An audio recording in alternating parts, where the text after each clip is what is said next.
Hello everyone, this is GM Josh Fidel. Today I'm going to be going over a small portion of a game from the Berkeley Summer IM Norm tournament taking place at the Berkeley Chess School. It's a women's only tournament where the players are seeking out IM norms, WIM norms, WGM norms, stuff like that. And it's kind of a unique tournament. There aren't too many tournaments where, first of all, that are all female outside the U.S. Championship, at least in the U.S. But also just that it's a norm tournament that's designed that's just for women is pretty rare. So it's kind of an interesting tournament, and it's one I'd recommend you follow. You can follow it at berkeleychessschool.org. And I'm going to be recapping one of the crucial games from round five. And it's quite a field they have. They have GM Irina Krush kind of leads it. She's leading the tournament as well with 4-5 at the moment. And she's, 7-time U.S. Women's Champion is pretty nice to have in your tournament. And it also has a couple of IMs. It has Lissandra Valdez and Carolina Lujan. And you have players from all over. You have players from Argentina. You have players from Cuba. You have players from Mongolia even. And it's quite an eclectic collection of players. So again, definitely a tournament which I'd recommend you follow. In any case, I wanted to recap the round five game, not the whole game. I'm just going to do a kind of a quick piece on a part of the game I found interesting. This was between Agnieszka Matras Clement. It's a very interesting name, actually. It almost sounds like a little French, a little Polish, and I'm sure I butchered it, but that's okay. And she was white against Carolina Lujan, who is an IM and the number 2 seed in the tournament. And in this game, they reached this position from a Pierce defense. And this decision I thought was kind of an interesting moment in this game because you look at the position, and again, it looks like kind of an odd position, like black's neglected some development in order to just launch the queenside pawns. But in a Pierce, that's often kind of normal. You give up the center and you just launch on the queenside. But I think that in this position, white has an interesting decision to make. So in the game, she played bishop to h6, which is an understandable decision. You trade off your opponent's bishop that helps guard their king. It weakens their dark squares. They might have castling issues. But in some ways, this move is kind of controversial because after bishop h6, which happened in the game, the queen now is actually out of play on h6. If you do not deliver checkmate or do something great, like yes, it prevents black from castling, but it's also away from your queenside, where a lot of the action's happening. So there are times for example, if you play king b1, I actually think this move is rather clever. Or even just play h4, like some building attacking move, whichever move you'd like. And the problem is it's hard for black to build because playing a4 is difficult because the pawn on b4 still hangs. You can play something like knight a6, but it looks a little odd. In any case, a move like king b1, a move like h4 would be my choice. She played bishop h6, which is definitely logical. Takes. And here I think that Carolina could have played a4. And this would have been probably a pretty decent decision because now her pieces kind of just flow out naturally. You can play queen a5 or queen b6. You can play knight d7, bishop a6. You can play b3 or a3 depending on the position. But I think that in general, this would have been pretty nice for black. I'm not saying black's better even, but I think that black's initiative is off to a pretty good start. And notice how it's largely possible because the queen's on h6. Black instead played queen c7. Clearly she was worried about this e5 push. But honestly, e5, if black can just respond with knight d5 even, probably not the biggest deal on all these positions. So I think that playing with a4 was maybe a little better. White played king b1, which is quite reasonable. Knight b d7. And here white went for a very ambitious try, but it also makes sense. So again, if it's me, I'm sometimes thinking of bringing the queen back just to have a defender, but that's not necessarily how you should play these positions. And the way that Agnieszka played this was actually very logical because she wants to use the fact that her queen's on h6. So she plays knight h3. She's basically saying, look, my knight's coming to g5. I'm going to play queen g7. I'm going to try to harass your position. And even though it looks very one-dimensional, I think it's a reasonable idea because if you don't use your queen on h6, if you don't harass black, it's very difficult. But you have to realize that because there are no defenders on the queen side, you have to be very careful. So black plays a4, which is logical. Knight g5. And I think that this was a really crucial moment because black has a couple different options here. She played b3, which definitely is reasonable, trying to attack right away. But the drawback to this move is that I think it gives white some defensive options, and kind of white knows what defensive setup they have to play. So one move which I think is quite reasonable for black is bishop a6. So simply bringing the bishop into the attack, developing it. Castling queenside occasionally is possible, but because of knight takes a7, because the king's not really welcome there, because you want the rook out, probably not. But the main purpose is just you want to play b3 or a3, and you want to be able to put pressure on white's queenside. So white could play a move like knight f4 here, but that would drag the knight away from possibly defending. So it's a little bit of a double-edged move. So queen g7 was what I thought was quite logical, just to continue the idea.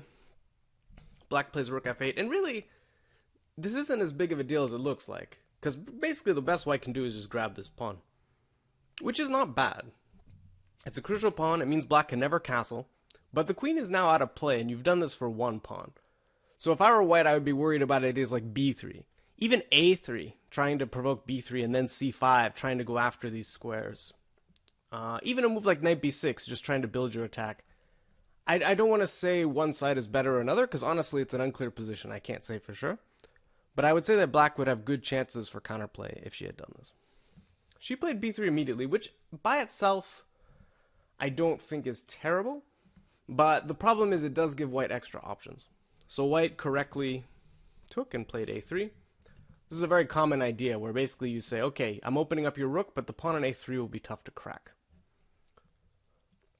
So black plays knight b6, trying to get her knight into the attack. And in this position, Agnieszka played knight c1, which I don't think is an illogical move. She wants to eliminate this pawn from b3, which is quite a nasty pawn. But I think that it would have been more prudent to play knight c3.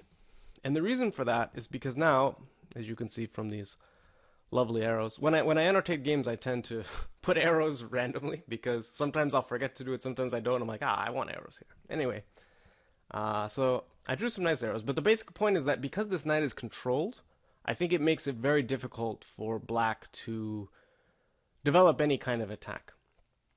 And the knight on c3 is just a very nice piece. At some point, the queen will probably come back. But basically, I think it makes it very difficult for black to do a lot here. So this knight c3 would be my move of choice. She played knight c1. And this was actually a really crucial moment. And probably I want to say this is actually the game-losing move. So if you'd like, you can actually check out what you would play for black here. Because black's move looks entirely reasonable.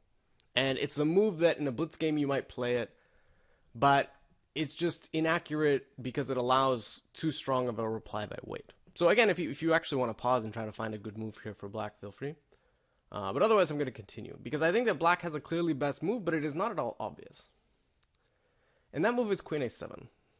So the purpose of queen a7 is that you're preparing two things. First of all, you might play bishop a6, try to develop your bishop, trade that guy off to be able to put your knight on c4 at some point. And you also have the idea of knight a4 and takes on b2, or knight c3 check, and you get some nice attack. So for example, white could continue with her idea, queen g7 and take, but again, it's very slow, and after takes knight a4, I think that white has some real problems here. So again, like, I would not want to have to defend this position. I think that white could be in trouble very easily. You'd love to play e5, because now e5 carries a little bit more weight to it. Because if you move the knight, for example, now all of a sudden this, and followed by knight takes h7, is a serious problem. You might still actually get beaten to the punch in some positions, but okay, the point is that this is not desirable. But after e5, you have bishop f5 check, which is way too nasty to allow. There's no way you can get away with allowing this. So e5 is also not possible. But I think it's the right idea, which means that white would maybe want to play the move G4, which to me is a really unobvious move. I do not know if I would find an idea like this right away. And again, like definitely I checked a lot of this position with what the computer thought as well. So these are not at all obvious ideas. But I would say that the point is that you really want to be able to play e5 so that queen g7 becomes more powerful. Notice how without a knight on g5, the e5 push really doesn't do much. But because white's kind of all in on the king side, I think that it's necessary to threaten this. But the game could have gotten crazy here. Like black could play knight a4. So now knight takes c3 is quite nasty. So rook d2 helps prevent it because you can take with the rook and play knight takes b3 and your king is fairly well guarded. But black has this amazing move. And if you take it, queen takes a3, you have big problems. But you can play the move king a1 with the idea of bishop c4. And it's an important idea, as we'll see.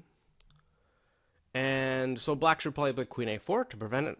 But this position is absolutely crazy. I cannot claim to know anything that's going on here.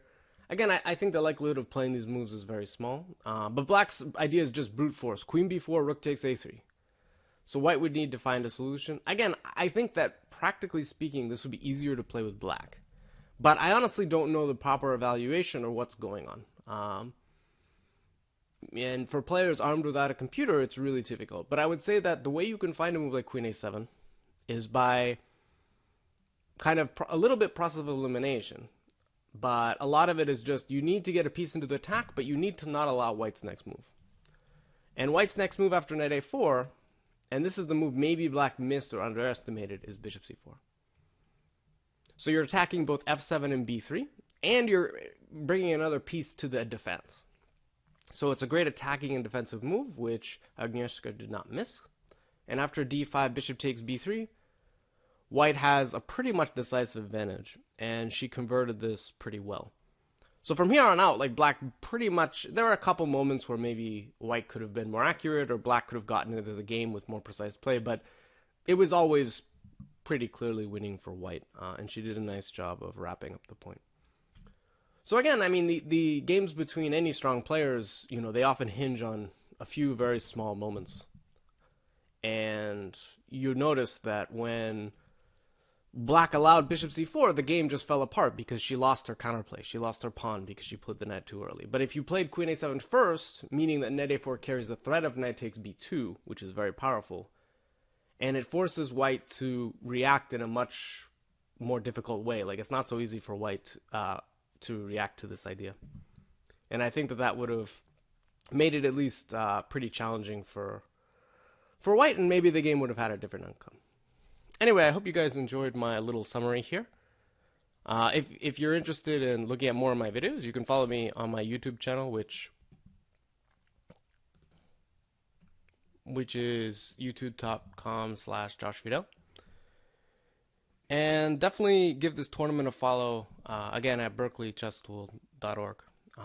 And I just wanted to give a shout out to my friend Carla, who is helping run this tournament and really just doing social media, running all the errands. And again, I know it's a thankless job, so keep it up.